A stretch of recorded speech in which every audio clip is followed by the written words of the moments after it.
समाजाला निरूपणाच्या माध्यमातून समर्थ वाङ्मयातील विचार देणारे डॉक्टर श्री तीर्थरूप नानासाहेब धर्माधिकारी प्रतिष्ठान रेवदंडा तालुका अलिबाग यांच्या वतीने भारताचे स्वच्छता दूत पद्मश्री डॉक्टर श्री अप्पासाहेब धर्माधिकारी, रायगडभूषण डॉक्टर श्री सचिनदादा धर्माधिकारी, श्री उमेशदादा धर्माधिकारी, श्री राहुलदादा धर्माधिकारी यांच्या मार्गदर्शनाखाली ज्येष्ठ निरूपणकार व समाज प्रबोधनकार महाराष्ट्र भूषण डॉक्टर श्री नानासाहेब धर्माधिकारी यांच्या जन्मशताब्दी निमित्त दहिवडी तालुका मान, वडूज तालुका खटाव, कोरेगाव यासह संपूर्ण सातारा जिल्ह्यामध्ये श्री सदस्यांकडून महास्वच्छता अभियान उत्साहात संपन्न करण्यात आले।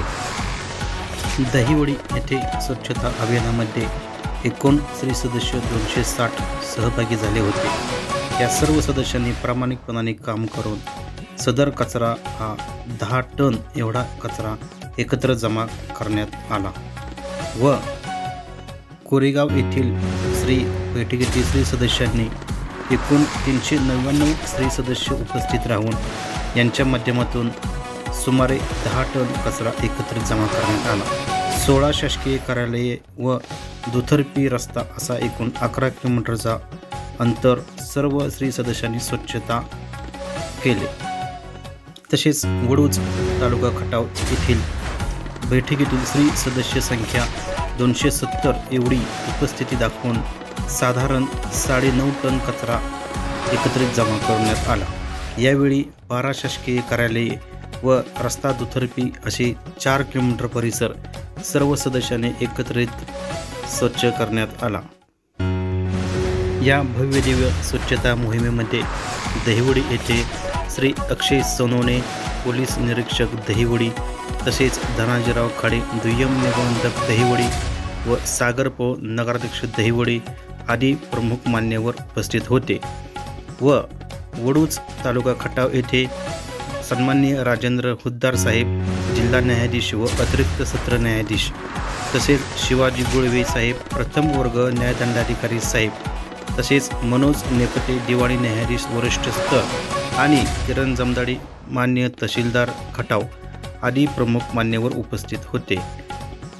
या महास्वच्छता अभियानामध्ये कोरेगावमध्ये सौ दीपाली महेश बर्गे नगराध्यक्षा, तसेच श्री राहुल रघुनाथ बर्गे नगरसेवक व नीलम जोशी ग्रामीण रुग्णालयाचा इंचार्ज, तसेच दिलीप पाटोळे अधीक्षक कोरेगाव कोर्ट आदी प्रमुख मान्यवर प्रमुख उपस्थित म्हणून उपस्थित होते। आज आपण पाहू शकता दहिवडी बस स्टँड परिसरातील पूर्ण स्वच्छ केलेला परिसर। प्रत्येक स्त्री सदस्यांच्या तोंडावरती मास्क व हातामध्ये झाडू घेऊन सर्व सदस्य मनाने पूर्ण कचरा एकत्रित जमा करत होते। स्त्री सदस्य आपापले स्वइच्छेने एवढे कचरा स्वच्छ करत होते की आजूबाजूचे परिसरातील सर्व लोक पाहत होते की हे एवढे लोक एकत्रित कसे जमा झाले। याची पूर्ण शहरामध्ये सध्या चर्चा सुरू होते। या शहरातील स्वच्छतेच्या माध्यमातून केलेला परिसर एवढा स्वच्छ झाला आहे की सर्व लोक या श्री सदस्यांचे व श्री समर्थ बैठकींचे खरोखरच कौतुक करताना दिसून येत आहे।